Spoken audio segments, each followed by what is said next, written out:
This is a public hearing for proposed water withdrawal on the Amite River. Just do a quick introduction of our staff. I'm Chris Davis, Wildlife and Fisheries Habitat Section. This is Kyle Balkin, Program Manager. Senior Biologist Matt Weigel. And out front is Zach Cheney, he's another biologist. Our applicants on my left here is Brian Searles, Dan Harrelson, and Rhonda Cashmitter. And Brian Keith Rams against the wall. The purpose of this meeting is to seek input from the public. We'll be accepting comments 15 days from today's hearing date. Once this 15-day comment period has expired, we will evaluate the permit for a period up to 15 days. So by November the 28th, we'll make a decision on whether to grant or deny this permit. We're going to have the applicant do a little a presentation just to go over the activity of the well and the water withdrawal. Keith is going to do that. And once Keith finishes his presentation, we can take comments on the activity in general, or if you have questions for the department or applicant, we can take those questions at this time. When you step up to the podium, say your name, you live close to the river, adjacent to it, where you're from, if you're from an elected office, organization, whatever. Just let us know, and we're going to record that and write it down. And if you don't want to speak tonight, you can send comments in. You can use the little form we have here. You can fill this out and send it in by November 13th is the last day we accept comments. Or you can go online to our website under Scenic Rivers, and there should be a submission form. That's what it's going to be called. And you can submit comments through that. I know most of y'all have my email already, me and Kyle, so you can submit back through that. Anybody has any questions in general before we get started, just on the process? Could you repeat that date for the submittal of the comment card, the last date? November the 13th is the last day to submit comments from the public. We'll take it by mail. We can take comments tonight, email, certified letter, how you want to send them in. Do you care if the same letter is sent by multiple people? No, that's fine. I mean, you can actually, instead of sending 30 different letters with the same comments, you can just have one group of people sign the letter itself with those same comments. Just, yeah, that would be fine. Okay, good. Are the applicants here? Yeah, this is the applicants on my left. This is Comstock Resources. This is Keith. That's going to be the presentation. I have one more question. It's not entirely related to the process, but 5 of the permit applications were withdrawn. So are you just not going to be fracking, or are you going to get the water somewhere else? The plan is really right now get the water somewhere else. Those applications were not the primary source, just an alternate source. So and basically those were on the Tickfaw River, but there's not a lot of water in the Tickfaw River, as everybody here knows, so we just withdrew it. Okay. Any other comments? Questions just in general about the process and any kind of dates or whatnot? I do have one. I'm just wondering if you would grant them permission to withdraw water from the Amite River, does that set precedent? Like once one river is allowed, Scenic River is allowed to be? No, we evaluate each activity, whatever river. We don't just do a generalized review of any withdrawal. Okay, so if they approved this, but it wouldn't be like every other one? No, each one is evaluated, whatever location it might be. We look at each one separate. We don't just, grant a general permit or something like that, just because it's a well. We look at each one, so it is evaluated separately. Go ahead. I noticed there was some reserved seats. Are these elected officials sitting up here? Yes, sir. Gentlemen are. Representative John Bell Edwards and Hunter Carter represent Senator Rick Ward in the front here. One clarification. Thank you. Yeah, they are the reps for this district. And by our statutes, we're required to notify the legal representatives, including the police jury. So we notified them, the police jury of East Feliciana Parish and St. Helena. That's a police jury. First district. I'm police jury district number 5. Major Coleman is my name. Bill Watson, district 6. Come on up and sit down, Watson. Any other questions? We're going to get started with the presentation. Go ahead, Keith. Go ahead. Yeah, just to reintroduce myself again, I'm Keith Lawrence. I'm the Senior Environmental Specialist with Comstock. I'm in charge of our compliance with things like the Clean Water Act, Clean Air Act, Oil Pollution Prevention Act, pretty much everything environmentally related. I just put a brief slideshow together about our Scenic River permit number 906. That's our withdrawal on the Amite River, as everybody knows. Let's go ahead and go into it. The point of the withdrawal point is to supply what we're calling the Brady 58 HC number 1H oil well. That's over in East Feliciana Parish. Approximate withdrawal timing is going to be during the first quarter of next year. And the objective is to fill two, I'll go into the slide here in a little bit, but two pretty good sized ponds over in the Brady property ahead of the frac. And then once we use the water from the two ponds, we'll need to replenish the ponds accordingly. So as Keith mentioned, we'll be probably doing this completion work in late spring. There's a good chance the ponds aren't at full capacity at this point in time, but there's a good chance after the spring rains they might be. Our goal is to fill the ponds up to maximum capacity and then keep the ponds from drawing too far down while we do our completion work.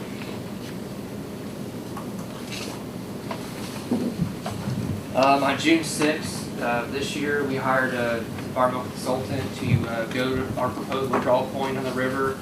On that day, they calculated 403,920 gallons per minute flow on our proposed withdrawal point. Historical USGS info indicated that 84,015 gallons per minute is the typical flow in the river at that point. The river width was 30 feet, give or take. River depth was 3 feet on that day. We're estimating a withdrawal rate of about 2,100 gallons per minute. That equates to about a 1-inch drawdown of the stream. Obviously, you can see if we have high flow like we did in June of this year, our estimated drawdown of the stream would be a 1/4 inch or less, so having very minimal effects on the river. Okay, this is just an overview map of East Feliciana Parish, the withdrawal point. Just a couple of towns we just pointed out. Lake Clinton, Pola. I believe we are right here right now. This is where the Brady 58 HC number 1H will be located. It's about 1.3 miles from the actual withdrawal point. We would lay a water transfer line to get over to that well from frac. It's hard to discern on the projection up there, but there's basically a pond and small river structure that came off the Amite, and it was probably formed during times of high water level. At one point, at one section right there, as Keith will show you, there's not more than 20 or 30 feet between the pond and the river itself. So. Yeah, these are the two ponds that we want to utilize first. Pond 1 has about 5.7 million gallons in it as of October 1st survey. Pond 2, almost 9.4 million gallons. We had our surveyors go out and survey those two ponds to help us calculate the volumes, which is about 15.3 million gallons. But there's still room for about 3 to 4 feet of water. So That's in St. Helena Parish? No, that's in East Flushing? East Flushing. Yes, sir. So as Keith mentioned, when we were out there, our measurements, we were 3 to 4 feet below capacity in the ponds. And they were holding enough water to actually do the completion work that we described. We're projecting it'll take about 12 or 13 million gallons total water. So the water's there, but we don't want to impact the aquatic life in the ponds. So we, as I said, our goal is to fill the ponds to capacity and refill as we're taking water out of the ponds to keep those water levels up. This was on June 6th. This is one of our consultants gathering the data to calculate the flow rate that day. Like I said in a previous slide, it's about 3 feet deep at the proposed withdrawal point. This is just a view of the Amite River upstream from the withdrawal point. It's flowing pretty good that day. This is actually the Darlington gauge, Highway 10, just down the road from here. A few miles downstream from the withdrawal point.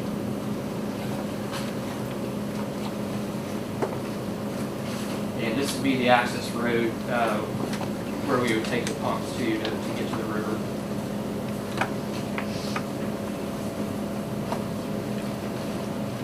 And I've got the next few slides are slides of the 2 ponds that we want to utilize first.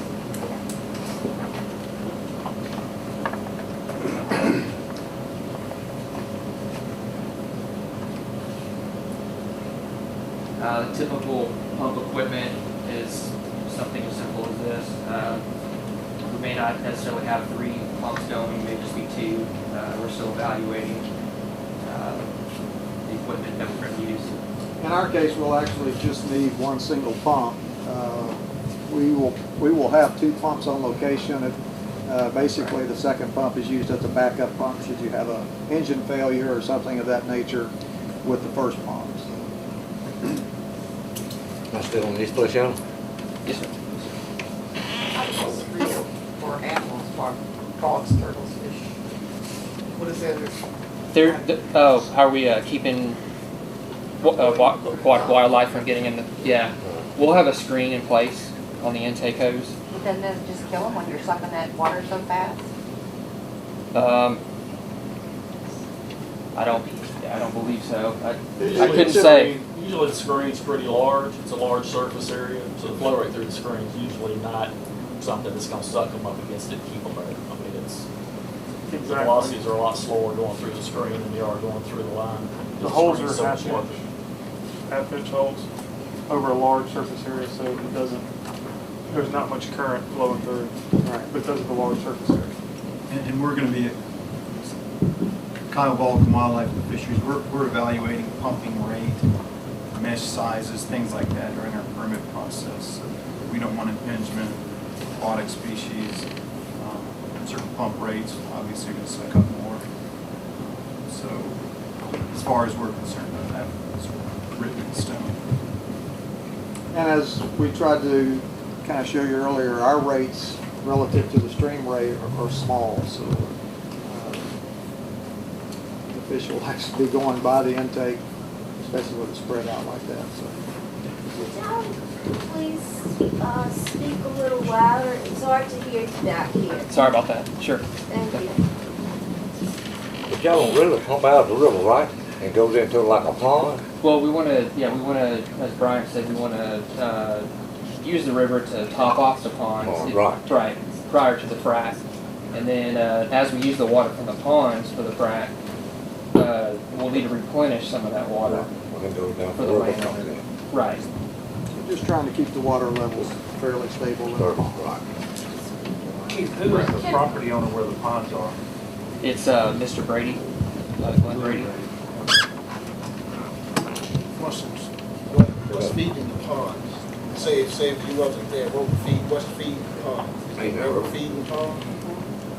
The river is, So if the pond is depleted, you're gonna be sucking water out of the river, put back in the pond, the water should come automatically to the pond.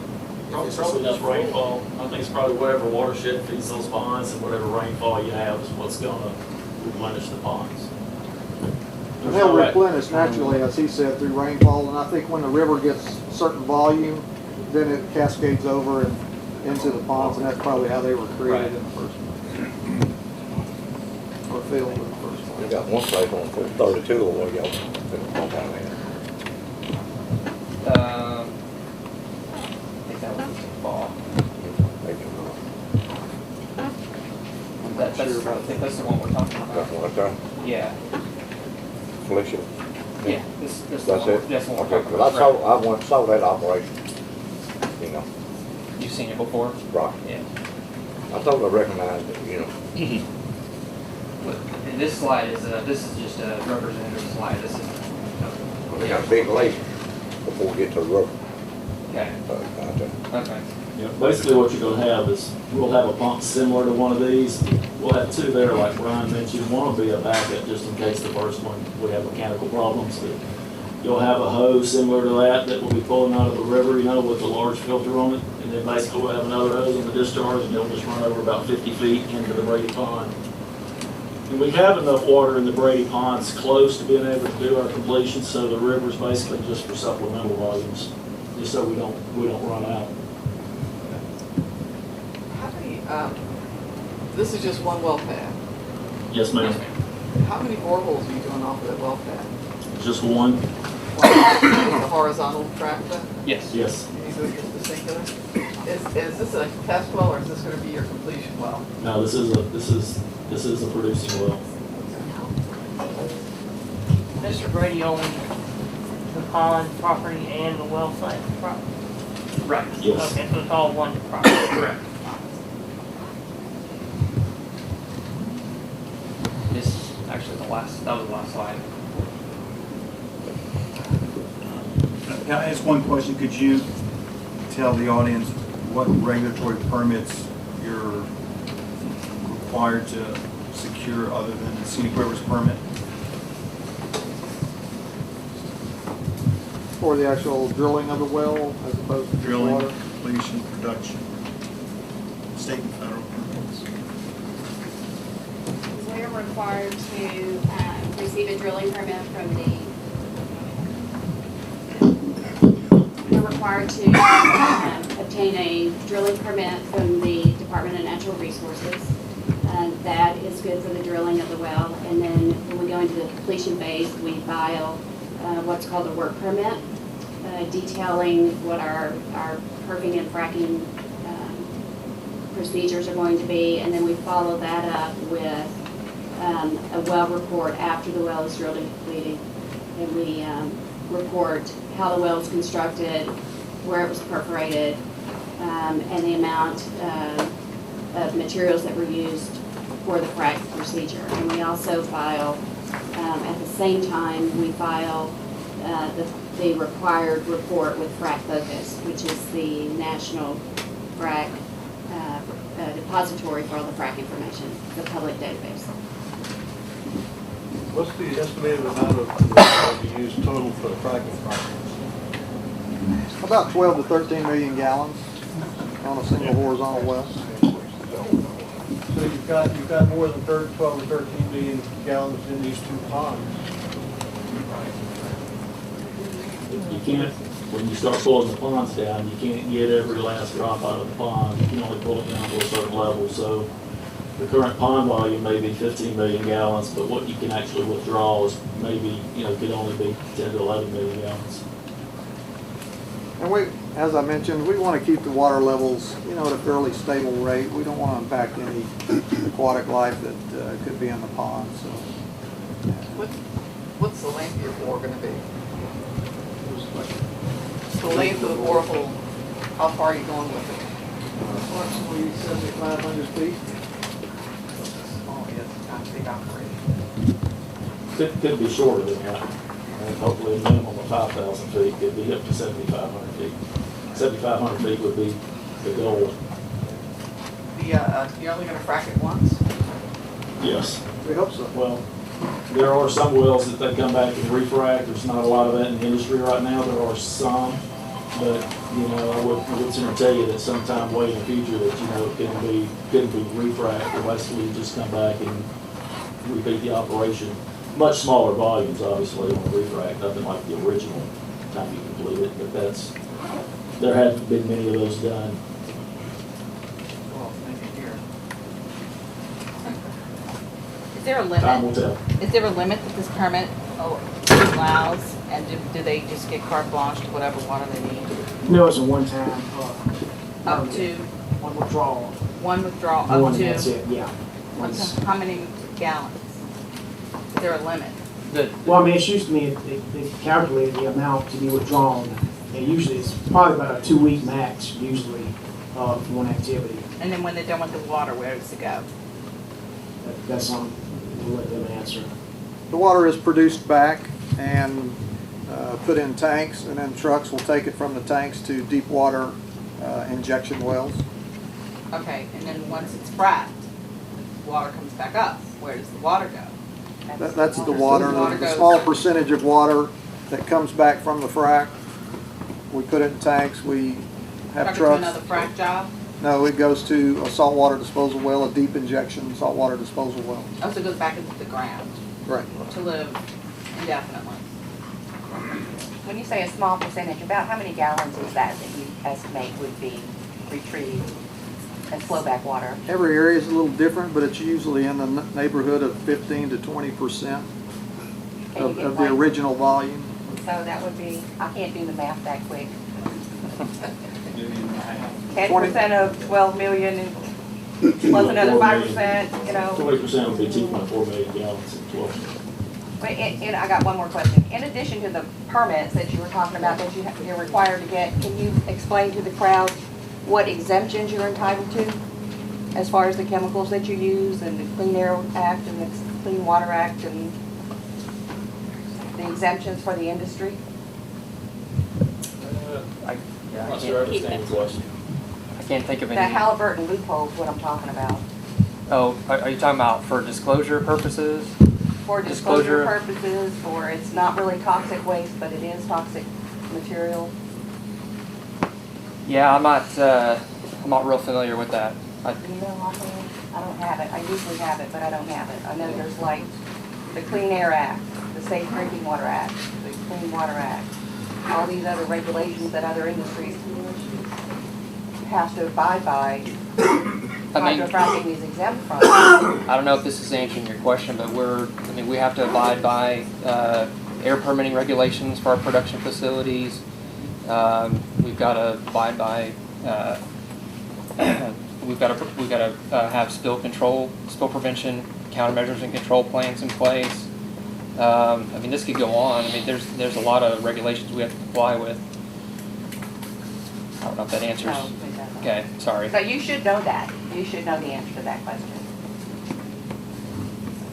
Frac fluids, to my knowledge, are exempted as a hazardous. Yeah, but that doesn't mean they're not. Hazardous. We follow the rules and regulations that we're required to follow from the state and federal agencies. Now, our service companies also are required to follow those rules and regulations, and we, we feel that they do. If there are incidents where we are required to report, we do that. Okay? This is not something we take lightly. It's not something that we're blasé about. We follow the rules and regulations. But I guess my point is the rules and regulations are sort of slanted toward the industry. More than sort of. Do the rules and regulations make it less toxic? No. But don't the state, And once it goes into the salt dome, where are these salt domes? Where are they located? And once it goes in there, what happens to it? Well, I think we're getting, Wherever the goes, not down after it's fracked and you have to put it. Injection wells, and Wherever- just for my whatever you wanna clarification, call is it, that goes into the DNR ground. regulated, the injection well? It is. Yeah, it's regulated by the DNR through the underground injection control program that's set up by the EPA. Okay, back to you, I'm sorry, I just. No, I understand, but, and we all know, okay, we're all well versed on the process. Understand. The chemical compounds, we're all very well versed on it. My question is, once you dispose of it to a hole in the ground, where are the holes in the ground? And what happens to the ground and the water around it once you dump it and say goodbye? Okay, that is not, the transfer of custody takes place at the saltwater disposal well, and the operator of the saltwater disposal well then takes custody of the fluids and is responsible for that. We dispose of our fluids in licensed and regulated saltwater disposal facilities. Okay, so Okay, you don't and know where our they go. responsibility ends at the custody transfer. Okay, so who's responsible for the saltwater? The operator of the saltwater disposal well. Okay, and where is that disclosed? That's disclosed in public records if you look on the DNR website to find registered saltwater disposal wells. So you have no idea where you're gonna dispose of these chemicals until it's time to dispose them, or you already have a relationship with a vendor or a saltwater well? Where are they? Are they in Louisiana? Are they in Mississippi? Are they in? There are Class 2 Timbuktu? saltwater Where are disposal wells in the state of Louisiana and the state of Mississippi. We're have a collection of those, and they're evaluating the options of each well. You asked where they go. Sometimes it's saltwater disposal wells injected to sandstone. Sometimes it may be a salt formation. Each well is different. And as Rhonda said, those are handled through the state and eventually overseen by the EPA, United States EPA. Ma'am, 1 second. What's your name? I can get your name. Deanna Bernard.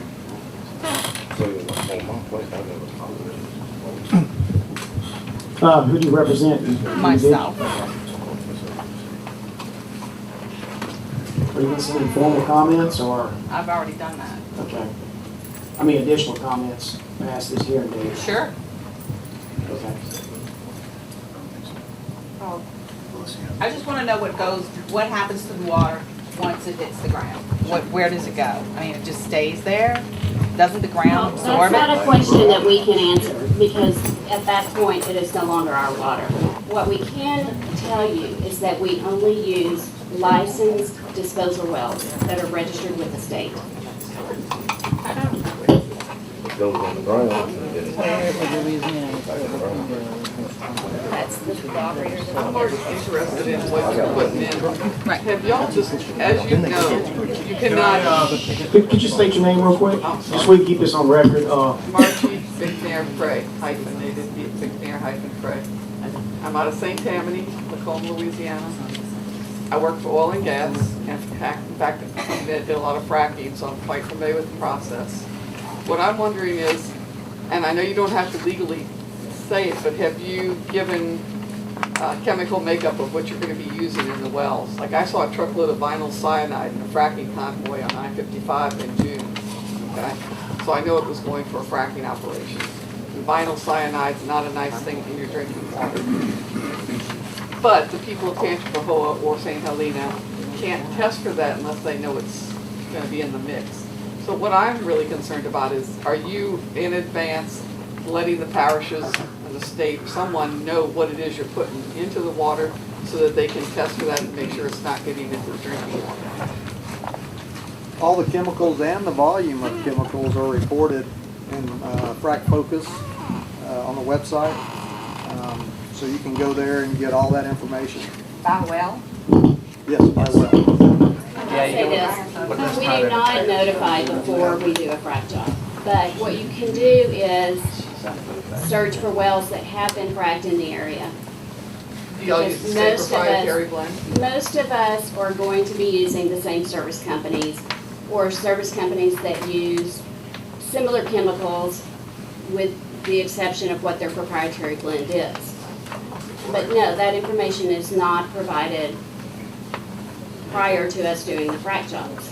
Because you can't set a baseline for a chemical in your drinking water if you don't test for it beforehand, before it starts going into the water. That's why that's a real iffy area, because without the prior knowledge of what you're putting in, you can't really see whether or not this was in the water beforehand or whether it's all been added by the fracking processes. So that's the concern. I see what you're saying. You know, But we're the not, state- we're not required to No, I know you're not. But we know divulge that that. information prior to, but we do it as required when we file our reports with Frac Focus.